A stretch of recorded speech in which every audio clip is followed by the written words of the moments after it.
Bismillahirrahmanirrahim. Assalamualaikum warahmatullahi wabarakatuh. Alhamdulillah.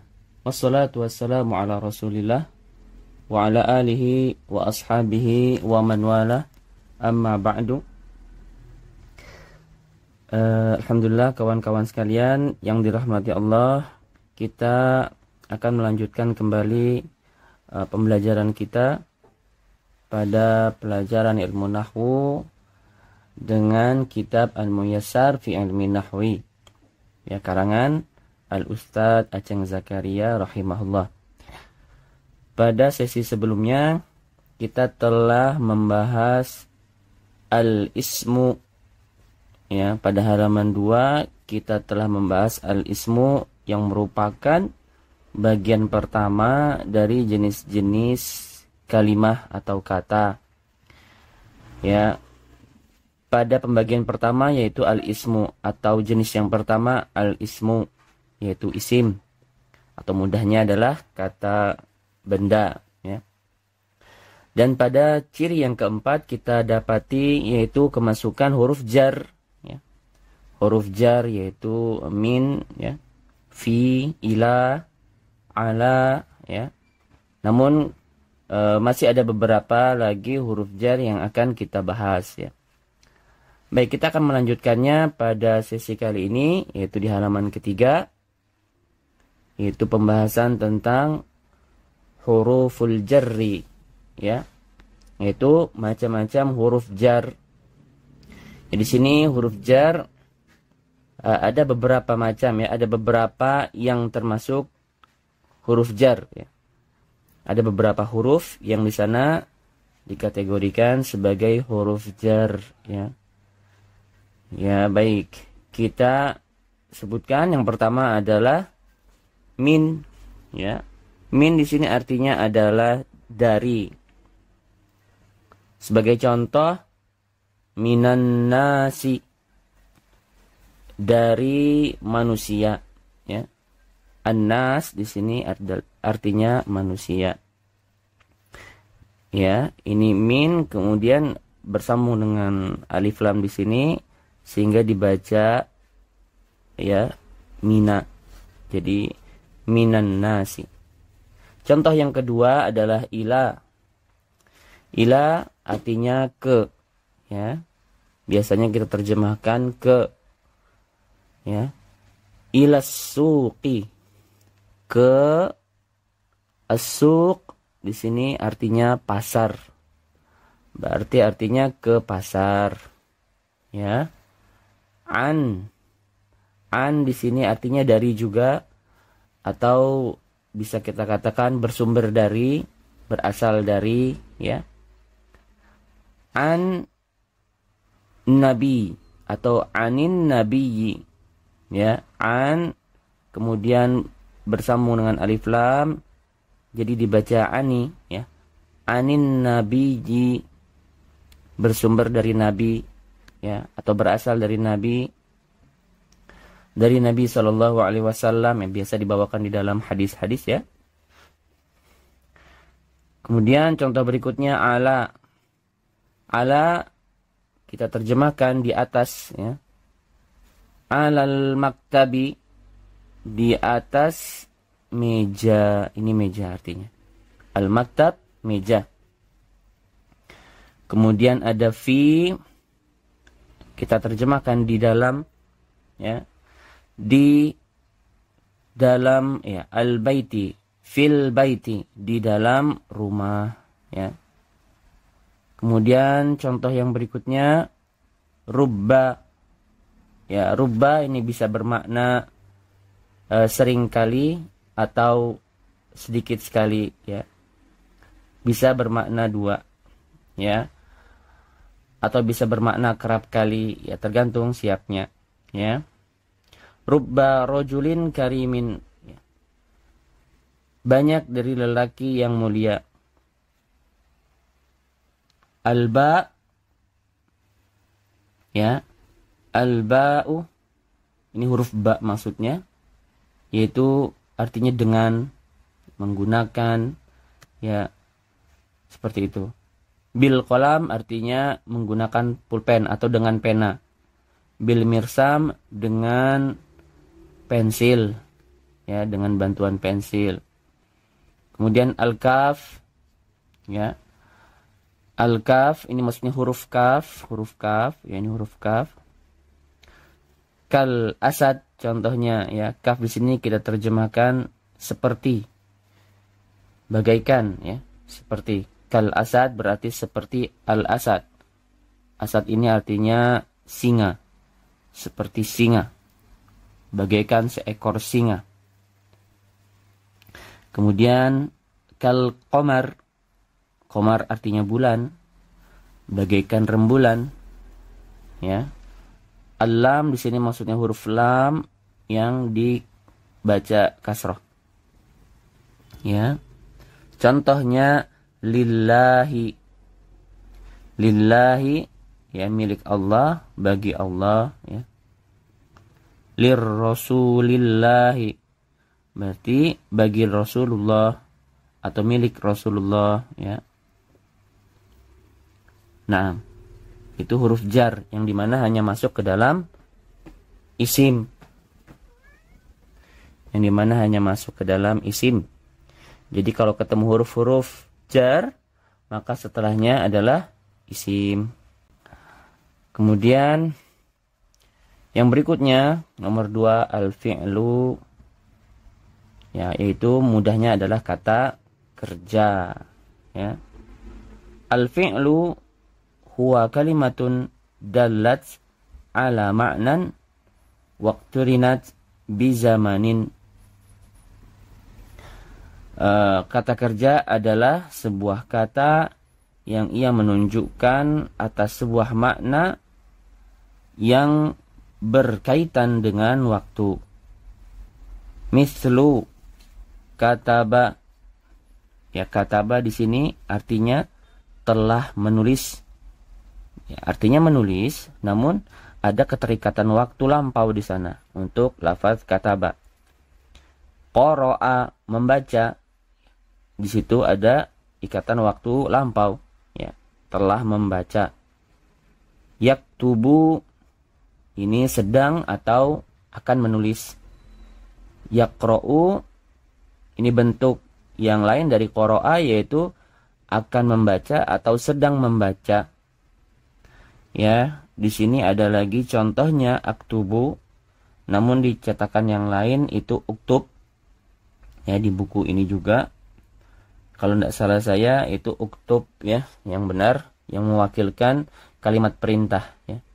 Karena kata kataba di sini mewakilkan kata lampau, yaktubu mewakilkan kata yang sekarang atau akan datang, uktub mewakilkan kata kerja perintah. Ya, uktub artinya tulislah perintah, ya. Tentunya di sini apa ikatan waktunya? Ya, jelas yang namanya kata perintah, maka pendengar yang akan melaksanakan perintah tersebut tentunya baru akan melaksanakan pekerjaan tersebut setelah lafaz itu diucapkan, ya. Maka bisa disimpulkan uktub di sini maknanya apa? Akan datang, ya. Tidak mungkin seseorang memerintahkan duduk untuk orang yang telah duduk, ya. Baik, ya. Di sini bukan aqra'u tapi iqra untuk mewakilkan kata perintah dari kata kerja perintah dari yaqra'u atau qara'a. Nah, ini dia definisi dan contoh-contoh dari al-fi'lu. Yang berikutnya alamatul fi'li. Seperti bahasan isim kemarin, ciri-ciri isim itu adalah bagian yang sangat penting, harus kita pahami, kuasai, ya. Karena dengan benarnya kita mendefinisikan atau mengenali sebuah kata, apakah dia isim atau fiil, itu merupakan langkah pertama kita untuk bisa benar dalam membaca ataupun menerjemahkannya, ya. Maka dari itu jangan sampai salah, ya, karena terkadang tulisannya bisa sama, ya. Seperti lafaz kataba di sini, ini bisa saja kalau misalkan harokatnya, ya, kalau harokatnya nggak ada, kalau harokatnya tidak ada, ya, Bisa saja kita baca kataba atau kutubun atau misalkan kita baca kutiba dan lain-lain, ya. Maka jangan sampai salah. Kita lihat apa saja ciri-ciri dari fi'il. Yang pertama, ya, di sini tulisannya qad, maksudnya adalah dia bisa didahului oleh qad atau kemasukan qad, ya. Baik, di sini qad maksudnya huruf qad, ya. Contohnya qad qamatis shalah. Ya, ini biasa ada di lafaz iqamah pada saat mau salat, ya. Qad qamatis shalah, ya. Artinya sungguh salat akan segera ditegakkan. Ya, apabila ada qad yang seperti ini, maka bisa dipastikan fiil setelahnya atau lafaz setelahnya adalah fiil. Lalu berikutnya nomor 2, as-sinu maksudnya huruf sin, ya. Nomor 2 yaitu huruf sin maksudnya adalah yang bermakna akan. Sayadhabu, ya, aslinya dia adalah yadhabu, yadhabu, kemasukan sin jadilah sayadhabu, ya. Kemudian sayadhabu di sini artinya dia akan pergi. Kemudian sayarji'u, dia akan kembali. Sa tambah atau dimasukkan ke dalam kata yarji'u yang maknanya kembali. Ya, jadi bisa disimpulkan sa di sini maknanya akan. Kemudian nomor 3, saufa. Saufa ini juga artinya akan, ya. Tapi bedanya kalau sa yang di atas itu bisa dimaknai akan tapi dalam waktu dekat, ya. Kalau saufa ini waktu rentang yang lebih lama. Ya. Saufa ta'lamuna. Saufa ta'lamuna, ya. Kalian akan mengetahui, ya. Saufa, setelah masuk saufa, maka setelahnya pastilah fi'il. Sebagai faedah tambahan, sa dan saufa di sini dia hanya masuknya ke fi'il yang bersifat akan datang, ya, masa akan datang. Atau dalam istilah nahwunya fi'il mudhari. Nanti insyaallah kita bahas di pasal fi'il, ya. Baik, yang berikutnya nomor 4, ta'ut ta'nis as-sakinah. Ta'ut ta'nis as-sakinah. Ta yang memiliki arti atau tak sukun yang bermakna wanita, pelaku wanita, yang dimana kalau kita sandingkan dengan domir, ya, kata ganti orang, ta'ut ta'nis sakinah ini domir hiya, ya. Contoh mithlu qalat, ya, dia berkata. Hiya berkata maksudnya dia perempuan satu orang berkata. Ya, contoh kalau dalam kalimat qalat Aisyah. Aisyah berkata, ya. Begitu. Zahabat Aisyah. Aisyah pergi. Ya, jadi tak di sini yang maknanya adalah maksudnya adalah ta'nis sakinah. Ta'nis sakinah tuh ya ini, ya. Maka kalau ada yang seperti ini bisa dimasukkan seperti ini, maka dia adalah fiil, ya. Baik. Ya, kita lihat halaman berikutnya. Apa masih bisa kita bahas? Ya, boleh kita bahas, yaitu al-harfu. Tinggal sedikit. Kita selesaikan dulu poin ketiga, yaitu al-harfu.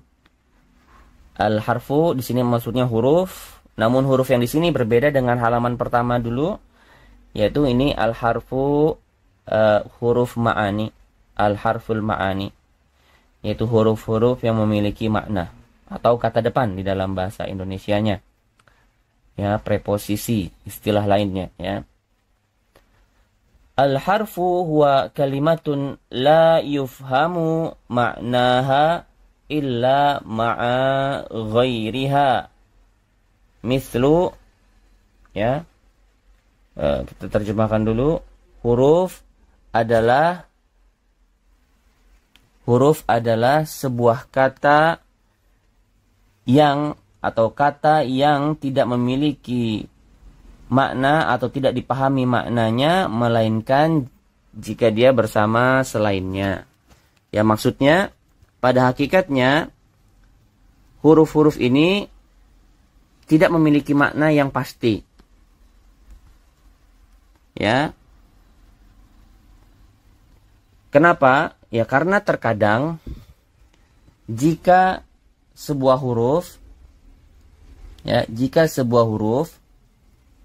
masuk ke dalam satu kata yang lain itu memiliki makna A contohnya ya. Tapi kalau masuk ke kata yang lain lagi dia bisa berubah maknanya. Ya, jadi maknanya tidak baku ya. Karena yang namanya huruf ini maknanya akan tergantung juga kepada siapa dia bersanding ya. Begitu. Jadi tidak mutlak kita katakan misalkan ya fi itu artinya di atau kata ala artinya di atas. Tidak mutlak seperti itu. Kita baca contohnya di sini. Min kita baca sebagai arti yang pada umumnya yaitu dari. Fi di ya, biasanya di.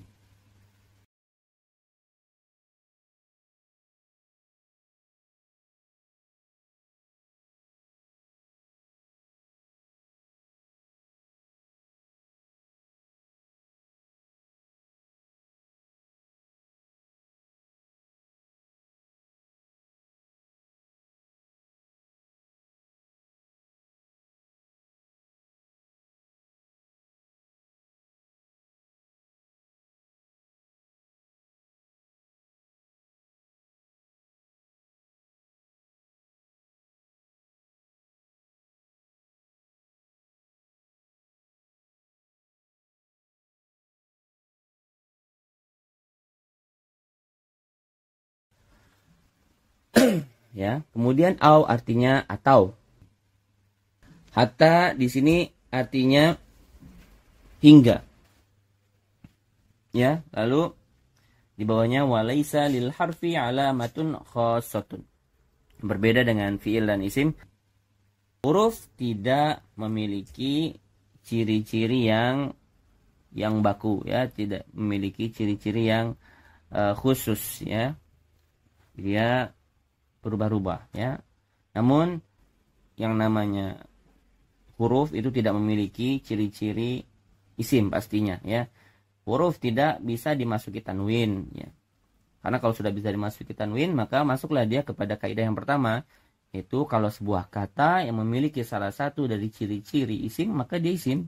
Maka bisa dipastikan huruf tidak memiliki ciri-ciri isim ya. Begitu pula dia pasti tidak memiliki ciri-ciri fiil, begitu ya. Nah, jadi itu saja dulu yang bisa kita bahas ya untuk hari ini. Insya Allah nanti akan kita perpanjang penjelasannya di bagian terkait ya, di pembagian huruf secara rinci. Naam. Barakallahu fiikum, subhanakallahumma wa bihamdik, asyhadu an la ilaha illa anta, astaghfiruka wa atubu ilaik.